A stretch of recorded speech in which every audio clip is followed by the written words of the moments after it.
Pak Saiful. Nggih, selamat pagi Pak Camat. Siang Pak ya.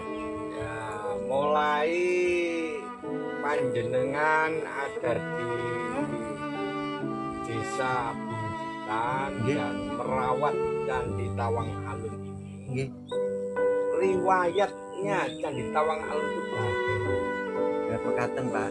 Senian masyarakat sing mriki tasik ditenggo kalian Mbah Srani niku asmani candi sumur windu. Niku tasik nginggil tanah mriki sehingga kita persani lemah tanduran kenari niku paling rendah ketika kula tasik sekolah niku nek melampah saking nginggile mriki nek saking mriku kula pun lega kula tasik SD nggih ya. Lah sakniki tetep tinggi mulai tempatnya dipertahankan di areal makam. Jadi intinya mriki niku senian tinggi sehingga tadi yang sebelum kita tahu bentuk batu 27 tahun saya nguruk dan nguruk Pak. Entah saya diketahui atau enggak, ini demi biar gak brodol. Satu yang perlu kita alamati Pak, anehnya brodolnya, logikanya orang dijegal itu yang limbung kepala sama tubuhnya. Ini enggak Pak, atasnya masih utuh walaupun brodol. Hampir 70% kan di Tawang brodol, ada yang agak brodol satu lah. Dan Terus untuk riwayat ya, yang katanya Candi Tawang Alun ini ada hubungannya dengan kerajaan Majapahit, Majapahit, ya. Oke. Terus ini tadi ada putranya yang bernama Aryo Damar. Bagaimana Ini versi legenda ya. Untuk legenda mungkin kalau di hari ini ada Al Ayah, ada Al Hadis. Kalau Al Ayahnya jelas ini bata merah takdir Tuhan. Jadi kepekaan kita ditantang lagi Pak. Biar hak jadi hak, yang hak nggak ditambahi jadi dikabulkan jadi hoak. Pada kenyataannya di apa yang kita lihat keadaan bata masih tertata nyata dan seirama. Itu salah satu ketika kita mulai dari awal. Legendanya begini.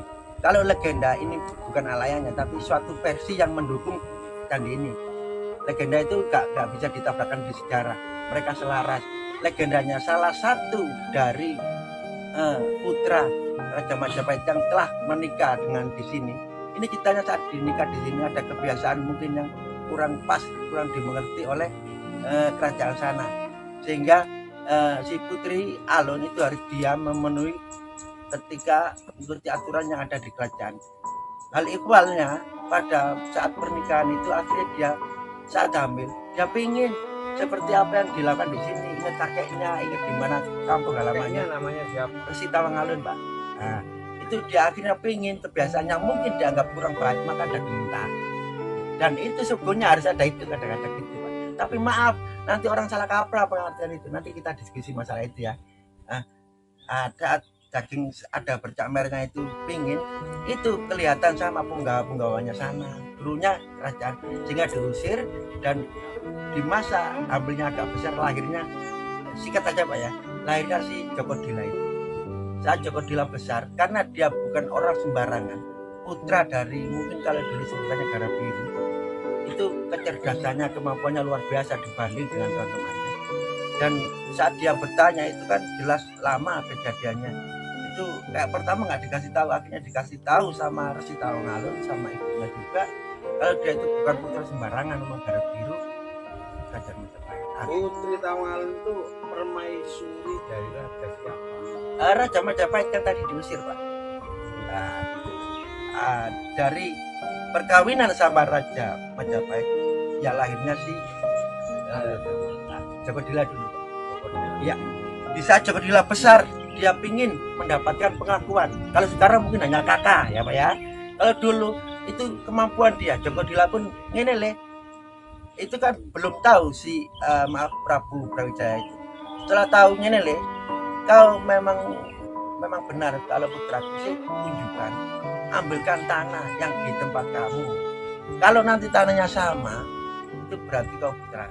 Itu kan nggak logika yang ditantangkan. Di sini tanahnya asing Mas ya. Ya. Nyatanya gitu ya.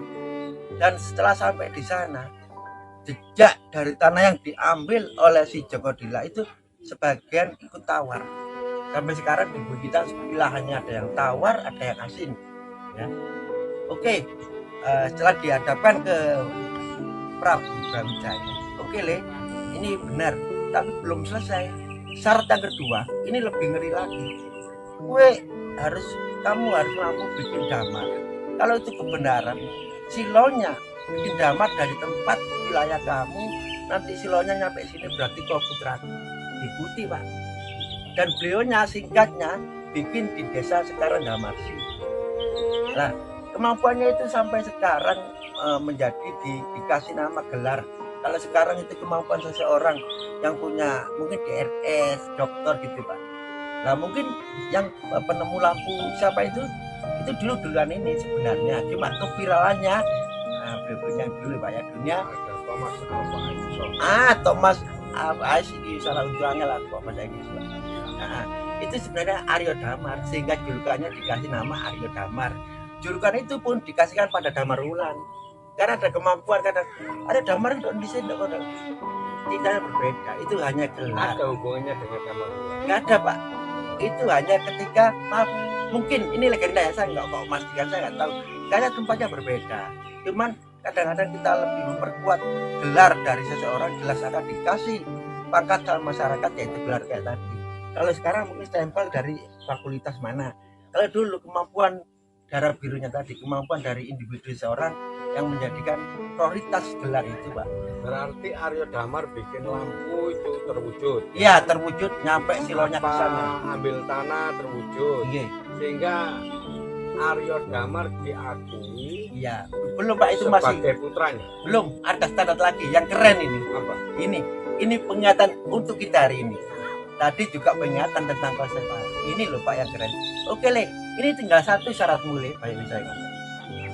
Saya coba, dia merasa kecewa dengan si ini secara sistem, ya maaf ya kalau sistem politiknya dia telah ditipu karena si Joko Dila putri dari Alun itu katanya mau merubah dirinya tidak makan seperti yang biasanya. Dia masih kecewa atas sistemnya itu karena agak jauh dengan sini wilayahnya itu. Nah, akhirnya sele nek kue buktekno baktimu nanggol gunungan ayam romomu dapati kita Alun. Joko Dila pun tidak menjawab.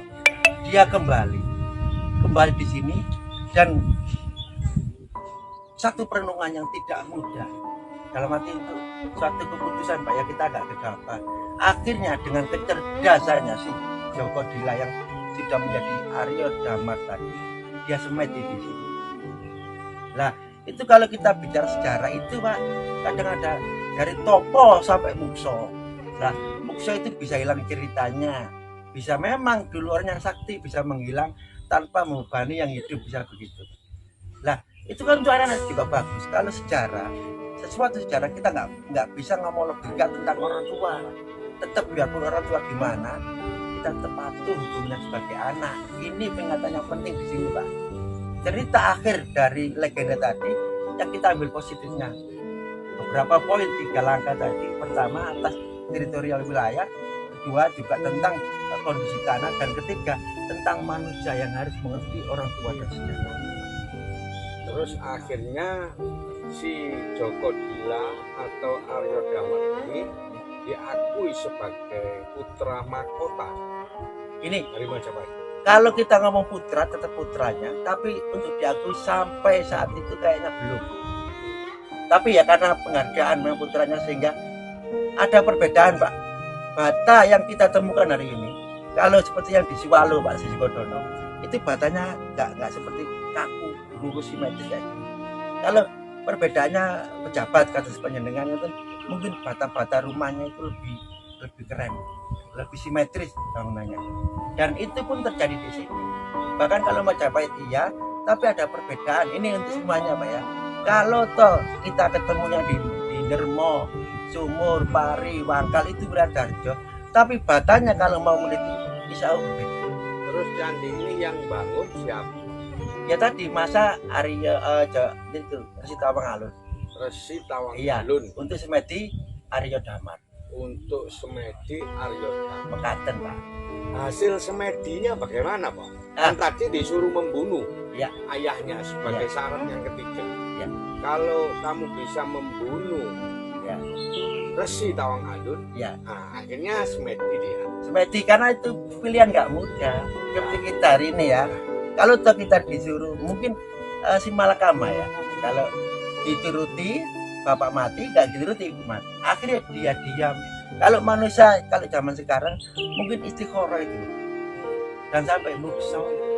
Gila. Iya, karena dia bapak kan dibunuh kakeknya yang membesarkan, yang anu lah. Sementara perintah dari bapaknya yang walaupun lama nggak ketemu, tetap orang dua-duanya punya potensi untuk hidupnya. Makanya dia kembalikan dirinya pada alam. Ya, menurut kabarnya Putri Tawang Alun itu sangat cantik. Ini Ya, nah, sehingga kecantikannya itu sampai tercium. nah, Terdengar niku oleh- nggih awale. oleh Raja Majapahit. Nggih, niku lho Pak namanya orang ya kalau Ya. sudah keren walaupun dari sisi mana itu Pak yang salah satu sehingga saya coba bunuh kakekmu karena dia pinginnya ya itu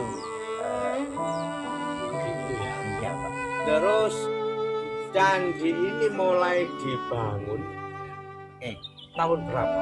Ini kita mengambil beberapa langkah yang bisa kita baca. Yang penting kita tahu diri kita. Tahu diri kita itu apa yang bisa saya lihat Pak.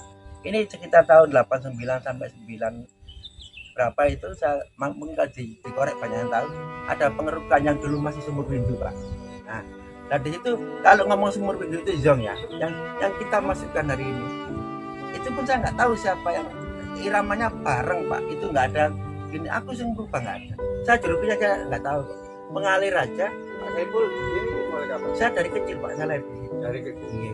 Pak Saiful lahir tahun berapa? Saya 73 Pak. 3 tambah 17 lah katakanlah seusia sekolah SD barangkali. Nggih sama tenan kelas 1 2 itu Pak. Pak Saiful sudah Lah. mengenal candi ini. Saya lihat sumur windunya Pak. Ya ini, ada iya. sumur windu. Ya ini candi ini dulu sebut sumur windu. Tapi sumurnya enggak ada. Ya itu dulu kan tinggi, sehingga kita berdiri itu masih tinggian kita daripada candi. itu Iya. ya Pak. Iya iya iya. Sehingga di keruk itu tetap Pak ada simbol ya. Kalau Tuhan berkehendak itu jalannya macam-macam. Orang ngeruk itu di situ sampai doser si pelaku ya tadi yang doser itu dikasih ingatan macet dosernya dan ada yang meninggal saat itu juga Pak. Ada saksinya juga, saya waktu itu Mbak juga. Nah itu sebelum kita ngomong doser ada setiap rutinitas wisata itu kesini hanya melihat dan menanamkan bendera. Mungkin mantan penjadapnya. Terus apa saja yang sudah dilakukan oleh Pak Saiful untuk pelestarian ini? Apakah Pak Saiful ada yang menyuruh Ini atau karena inisiatif sendiri? ini Pak ya, maaf kita tadi kok ngomong BPCB yang sekarang BPK dulu tidak tahu menangkap. Maaf saya diantar bimbing oleh Mbak Joko Umbaran yang punya sudah wafat kemarin, bilangnya ternyata juga kayak BPCB dan beliau waktu pensiun wafat itu untuk merekom ini dan mati biar terlindungi Pak. Itu akhirnya saya ke sana dan pertama saya dari BPCB saya Dari GP ya, Iya. untuk bisa merawat karena saya sodorkan dengan keadaannya memang ini perlu dilindungi. Emang nanti bangsa kita akan banyak kehilangan tentang poin-poin sejarahnya malah diketawain nanti. Emang Terus apakah harapan-harapan Pak Saiful terhadap situs budaya ini, apakah agar ada campur tangan dari pihak pemerintah atau dibangun tambahan di sekitarnya ini bagaimana? ini Pak, yang selama ini saya bukan hanya berigau ya dalam satu harapan. Pertama Pak, maaf saya sering memprovokasi, bahasanya kurang keren ya, anak muda untuk lebih tahu terah sejarahnya. Karena dalam sejarah itu seperti hari ini kita tidak lebih dari daun dan kita tetap melalui batang utama pangkal dari pohon itulah leluhur kita. Jadi saya ingatkan darah terah karena di sejarah itu tidak ada catatan makhluk lain kecuali manusia. Tidak ada sejarah tikus, jerapah pun tidak ada, gajah nggak ada, yang ada sejarah manusia. Dan kita di tempat yang tepat ketika pilihan leluhur kita menempatkan bangunan ini Pak. Dan yang penting yang saya pengaruhi maaf, saya banyak diskusi sehingga banyak kayak kita punya beberapa kan sekarang ya family Tawang Alun itu teman-teman mahasiswa dan berbagai adik-adik itu mungkin kalau diharapkan kenyataan saya sering tabrakan dengan kepentingan. Saya hanya berharap saya menanam biji dan moga-moga bisa tumbuh dan bangsa kita semoga mengerti akan jati diri secara bangsa diri. Itu harapan saya. Terus terhadap harapan terhadap pemerintah, Nanti saya juga kurang pandai, semoga beliau-beliaunya panjenengan ke sangat mengerti cara negaranya. Langsung tinggi. oke, terima kasih Pak Saiful atas wawancara yang kita lakukan ini sehingga kami mendapat informasi tentang sejarah dan di tahun alun yang ada di desa Eman, Pak. ini. Dan saya mengucapkan banyak terima kasih atas jerih payah Bapak Saiful yang peduli. Iya.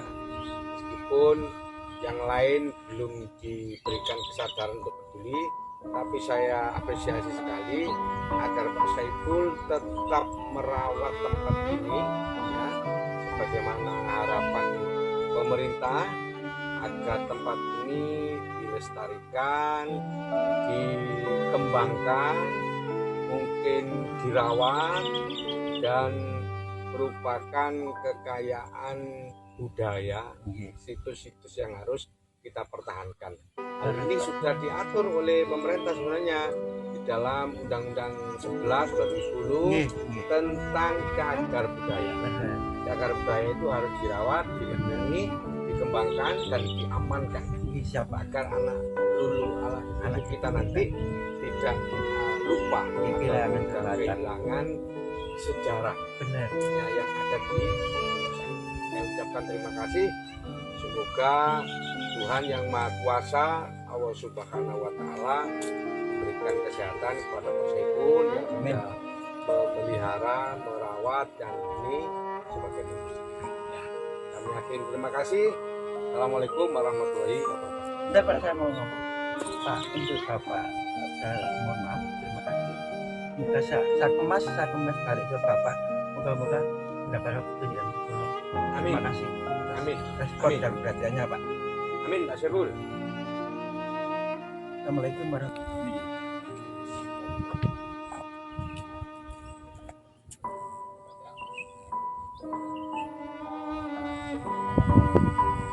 Oke. Keputusan tentang ini apa? Keputusan tentang ini. Ya, Jadi ojo disanti. ya enggak. Ya, Ya, Pak. ya enggak tekena ngomah tam. Secara sampean. Nek malah kontak warga. Ya, aku gak ngatasi, Mas. Aku kan manganku sithik.